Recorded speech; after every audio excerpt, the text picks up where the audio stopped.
BC ముద్దుబిడ్డ సాయి ఈశ్వర దుర్మరణం ఎక్కడ జరిగింది అని అంటే ఎమ్మెల్సీ మలనగర్ ఆఫీస్ దగ్గర జరిగింది. ఈ లొకేషన్ అనేది కంప్లీట్ గా ఒక ప్రైమా ఫేసియా ఒక ప్రాక్సిమిటీ ఏమిస్తుంది అని అంటే ఒక అబట్మెంట్ ఆఫ్ సూసైడా లేకపోతే ప్రొవకేషనా లేకపోతే క్రిమినల్ ఇంటిమిడేషనా? ఎందుకంటే ఎవరు ఆఫీస్ ముంగట జరిగింది? ఇది మల్లనగర్ ఆఫీస్ ముంగట జరిగింది. అంటే ఎవరైతే ఈ ఇంట్లో ఇన్వాల్వ్ అయి ఉన్నారో వాళ్ళ మీద ఇన్వెస్టిగేషన్ కాకుండా యూట్యూబ్ ఛానల్ ఏవైతే ఇవి మాట్లాడతాయో వాటి మీద కంప్లైంట్లు పెట్టడం అనేది లీగల్ గా ఏడుదా వ్యాలిడ్ అవుతుంది?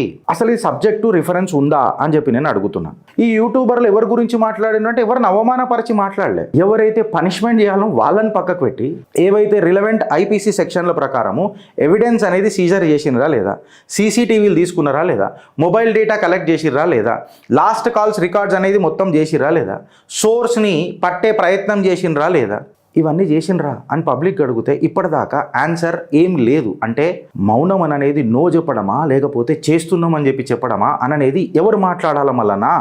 ఆ ముచ్చటనే ఇవాళ యూట్యూబర్లు మాట్లాడిండ్రు. సస్పెక్ట్లు ఉన్నారో వాళ్ళని పక్కకు పెట్టి ఎవరైతే దీన్ని లైమ్ లైట్లకు తీసుకురావడానికి ప్రయత్నం చేస్తున్నారు చూడు ప్రజలు, వాళ్ళ మీద కంప్లైంట్లు ఏంది? మల్లన్న గారు దీని మీద ఏం స్పందిస్తారనేది నేను అడుగుతున్నాను. ఎందుకంటే ఆయన పార్టీ కదా, ఆయనకు సంబంధించిన పార్టీ కదా, వాళ్ళ జిల్లా అధ్యక్షులే కంప్లైంట్లు పెట్టి మళ్ళీ ఇది సూసైటా అబెట్మెంటా?